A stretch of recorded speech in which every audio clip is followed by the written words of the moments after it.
Many students take a test at the end of the year that covers all of Algebra 1. If you don't pass that test, then you have to repeat Algebra 1. No one wants to go through a class all over again, even if you like the class. We all want to move on to something else.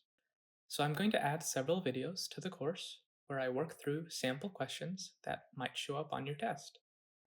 These questions were released by California's education system, and I'll link this PDF of questions under the videos.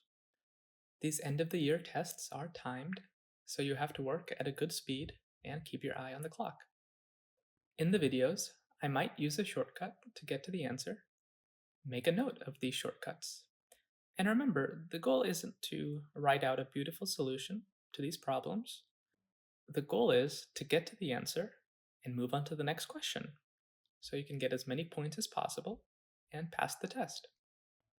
As always, ask any questions you have in the comments, and together we'll get you through Algebra 1.